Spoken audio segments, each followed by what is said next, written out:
আমার শেষবারের মতো ভার্সিটি ফোন দিনের টাকাটা দিয়ে দাও। আমার তো দেখবো সরকারি ভার্সিটিতে চান্স হয়, তখন আমার কোনো পড়ালেখার কোনো টাকা পয়সা দেওয়া লাগবে না আব্বা। আমি তখন নিজেই তোমাকে টাকা পয়সা দিতে পারবো আব্বা। আম্মা জানো না, আমি কলেজের মধ্যে সবার মধ্যে একমাত্র ছাত্রী যে গোল্ডেন এ প্লাস পায় পাস করছি। পায়া কি লাভ আছে? এগুলো কি একবার বাধা দিব? আমার কথা শোন, আমার কথা রাজি হয়ে যা। ওরা তো একটা মানুষ, তাহলে থাকে এবং যে সংসার জীবনে এলাকে বিয়ে হলে কিছু দিতে আলো খোলা সবসময় তো পাওয়া যায় না। আমার লাগে বিয়ে হয়েছে, খুশি হন নাই? কি জোর করে বিয়ে দিচ্ছে? বিয়েটা আমার নিজের ইচ্ছাতেই হয়েছে, কিন্তু জোর করে আমার স্বপ্নটা ভেঙে দেওয়া হয়েছে। ছোটবেলা থেকে আমার স্বপ্ন ছিল পড়াশোনা করে আমি শিক্ষিত হবো, মানুষের মতো মানুষের মতো। আপনি কি করতেছেন আমার কাছে বুঝতে পারতেছি না। তুমি না কইলা বড় লাগে কইবা, স্বপ্ন দিতে বড় হইছে, স্বপ্ন পূরণ করো, চাও। পড়ালেখা করে দেন। আমি না খারাইতাছি, তুমি কি কেমনে কি করতে হয় সব কিছু কইরা তাহলে শুরু করে বাস। আমি আছি এখানে, হ্যাঁ যাও যাও যাও, কথা কই, সামনে কথা কই। আমি আছি।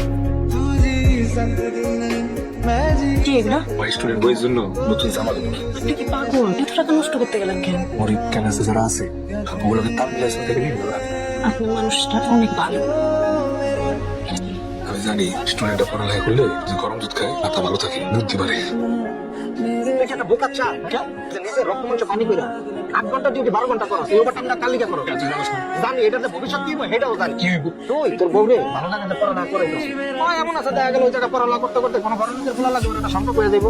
এরপর তোরে কি করবে, জায়গা মতো লাগতে দিয়া এরপর ধুয়ে দেবো। তুই শেষমেশ পাবি একটা খুব আমি আমার বউরে অনেক বিশ্বাস করি। কবে যে গ্লাসের মতো একটা টুকুস করে ভাঙিয়া ফুটকি করে ভাঙিয়া দেবো, এটা তো আমার লেগে তারাই আছে। ওই যে বুঝবো আমার নসিবে নাই, কপালের উপর তার কারো হাত নাই। আচ্ছা শোন ওই মেয়েটা ওইখানে এত বসে ছিল, এটা আমার দেখা আছে। হাই সুইটি, আপনার ভুল হইতেছে, আমার নাম সালেহা। আমি যাই। তুমি এত সুন্দর না? আগে বানাইছি। আর শুনুন না, তোমার সাথে কথা আছে, তোমাকে আমার ভালো লাগছে। প্রপোজ করলে না করো না, কারণ কষ্ট হবে। কি করতেছ তুমি? রান্না করতেছি। মানে বলছি ওর একমাত্র কাজ হচ্ছে পড়ালেখা করা, রান্না করতে গিয়ে বলছি আমি কাজ থেকে এসে রান্না করবো, তারপর খাবো। আমি আপনার কাছে এতটাই দামি, তুমি লাগে আমার আত্মার শান্তি। যদি আমি হারাই যাই হারা যেতে ইচ্ছা করলে হারাই যাবে। কোনো সমস্যা নেই। তুমি ভালো থাকলে তো ভালো থাকবে। কই গেছিলেন? আর একটা কামে গেছিলাম, আমার একটা আমি আপনারা কি দিয়ে বানাইছে? তোমার সাথে বানাইছে, আমার তাই দিয়ে বানাইছে। ডবল শিফট কাজ করে এত রাতে বাসায় আসছেন, সকালবেলা চলে গেছেন খেতে, এত কষ্ট কেন করেন বুঝি না। বুঝতে হবো না, ক্লাসে দেরি যাবো।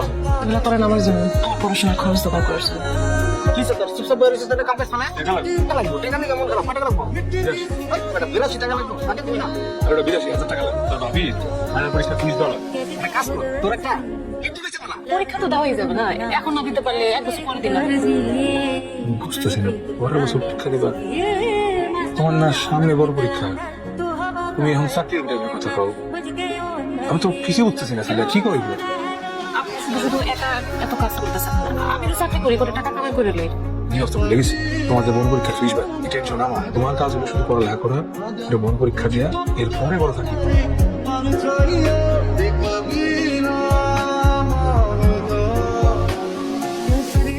কি করছেন আপনি? কি রেজাল্ট কি রাখো? কেন করলেন আপনি এটা? তোমার রেজাল্ট কি হয়েছে ওইটা খাও। আমার পড়াশোনা কি আপনার কিডনি থেকে বেশি বড় হয়ে গেছে? রাখো তো তোমার কি তোমার রেজাল্ট কি হয়েছে ওইটা খাও আমার কি? আমার পড়াশোনা কি আপনার শরীরের অংশ থেকে বেশি বড়? পাস করো নাই? সিজিপিএ আবার পাইছি, ক্লাস টপার হইছি আমি। পাস করছো? ক্লাসের সবচেয়ে বেশি নম্বর পেয়ে পাস করছেন। তুমি রানী। আল্লাহ আপনি কি নিয়ে বানাইছে বলেন? আমার কিছু সবচেয়ে সুখী মানুষ বানাইছে।